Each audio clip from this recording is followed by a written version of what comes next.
Amidst soaring fame, the Beatles grapple with creative pressures and rapid songwriting evolution. So long going to that minor chord there was like, ooh, you know, this is something we hadn't done before. I got arms that long to hold you and keep you by my side. In the early days, we'd make a record in 12 hours or something, and they'd want a single every 3 months, and we'd have to be writing it literally in the hotel or in a van. The demand on us was tremendous. I remember sitting on a pair of twin beds in a hotel bedroom. Had a day off, so we were going to write a song. All our early songs had always had, please, please, me, from me to you, P.S. I love you. We always had this very personal thing, thank you, girl. And we hit on the idea of doing a kind of reported conversation. I saw her yesterday. She told me what to say. She said, she loves you.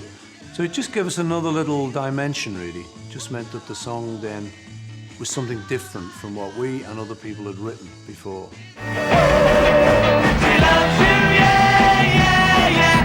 She loves you, yeah, yeah, yeah.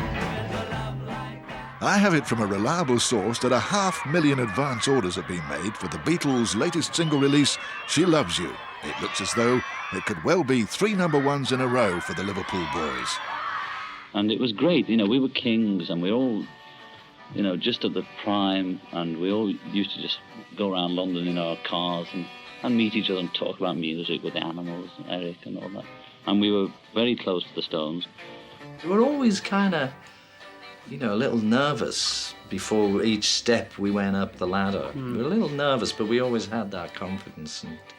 And that was a good thing about being 4 together, not like Elvis, you know. I always felt sorry later for Elvis because he was on his own. He had his guys with him, but there was only one Elvis. Nobody else knew what he felt like.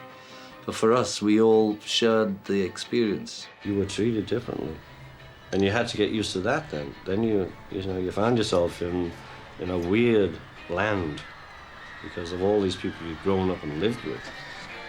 Suddenly it was the one place you didn't want it to change because it all changed out there. And you were never secure, really, who your friends were unless you had them before. You know, people are so in awe of fame. I mean, all you have to do is go on the radio or the television once. And if somebody sees you on there and then they see you down the street, they act different, don't they? But the Beatles have been on the papers every day for a year or so. Everybody changes, you know, they're so impressed by it, and people forget how to act normal. Today, the Beatles return from Sweden to be greeted by what the British press are calling Beatlemania. We'll see what the Queen Mother thinks of Beatlemania when the Beatles perform at the Royal Variety Show on the 4th of November. With the Beatles was the first kind of put-together album of first songbook, so to speak. And they gave me a list of their songs, and they were all thinking in terms of singles still. We weren't thinking in terms of an album being, you know, a piece of an entity by itself.